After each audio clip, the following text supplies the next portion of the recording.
আসসালামু আলাইকুম। স্পাইসি খাবারের সাথে আমাদের সস মাস্ট লাগে। তো এরকম একটা পারফেক্ট সস আপনারা কিভাবে ঘরে বানাবেন সেটা আজকে আমি আপনাদের সাথে শেয়ার করব।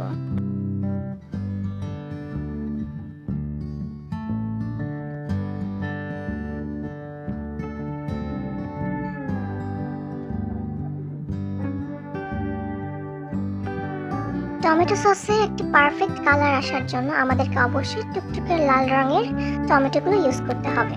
আচ্ছা, টমেটো কাটার সময় টমেটোর মধ্যে একটি সাদা শক্ত আবরণ দেখা যায়, সেটা অবশ্যই ফেলে দিতে হবে, না হলে টমেটো সসটা পারফেক্ট হবে না। চেষ্টা করবেন আমার দেখানো ওয়েতে টমেটোগুলো কেটে নেওয়ার।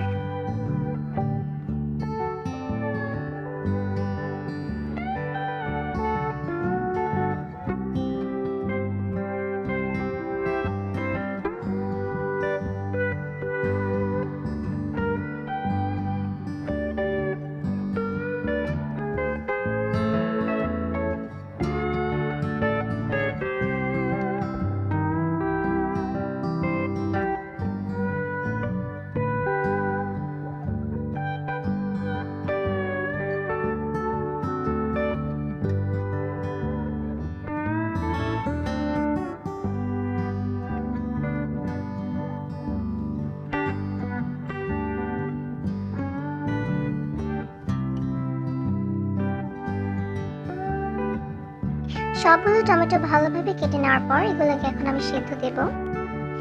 এখানে আমি 10 কেজির মতো টমেটো নিয়ে নিয়েছি। এর মধ্যে দিয়ে দিলাম 15 থেকে 20টি শুকনো মরিচ এবং 2 চা চামচের মতো লবণ। এবার এটিকে ঢেকে দিয়ে ভালো মতো সেদ্ধ করে নেব।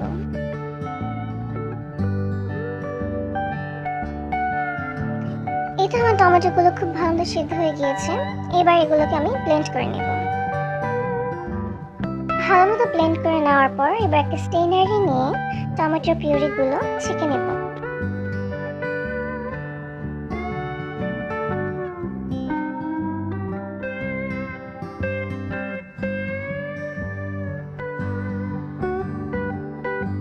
ভালোভাবে ছেঁকে নেওয়ার পর অবশিষ্ট অংশগুলো ফেলে দেব।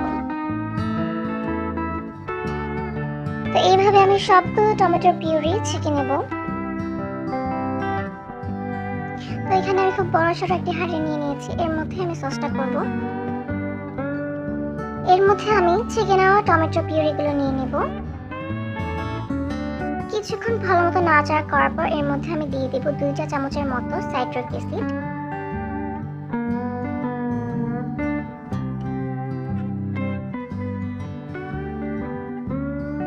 আরও দিয়ে দিব 3 টেবিল চামচের মতো লবণ।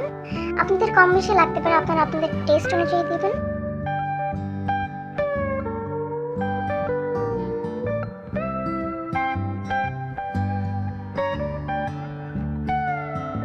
তারপর এর মধ্যে দিয়ে দেব 4 কাপের মতো চিনি। চিনিটা আপনারা আপনাদের টেস্ট অনুযায়ী ইউজ করবেন। এবার এগুলোকে ভালো মতো নাড়িয়ে চাড়িয়ে মিক্স করে নেব। এবার এর মধ্যে দিয়ে দিলাম 2 চা চামচের মতো বিট লবণ।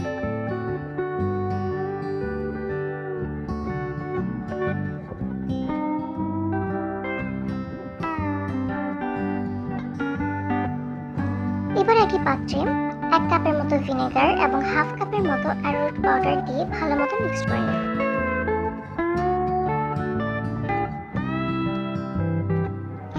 টমেটোর পিউরিগুলো ভালো মতো জাল হওয়ার পর আমি ভিনেগার এবং অ্যারোরুট পাউডারের যে মিশ্রণটা সেটা দিয়ে দিয়েছিলাম।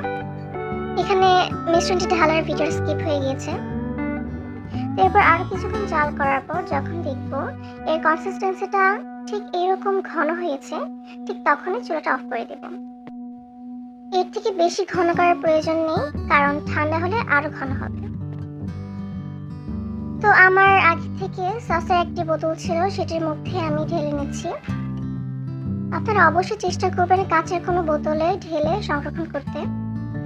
এই সসটা আপনারা নরমাল ফ্রিজে 1 মাসের মতো সংরক্ষণ করতে পারবেন এবং ডিপে রাখলে 2 থেকে 3 মাসের মতো সংরক্ষণ করতে পারবেন। তো মাশাআল্লাহ, দেখেন আমার টমেটো সসটা কতটা পারফেক্ট হয়েছে। তো আশা করি আমার রেসিপিটা আপনাদের একটু হলেও কাজে লাগবে। আজকে এই পর্যন্তই। আল্লাহ হাফেজ।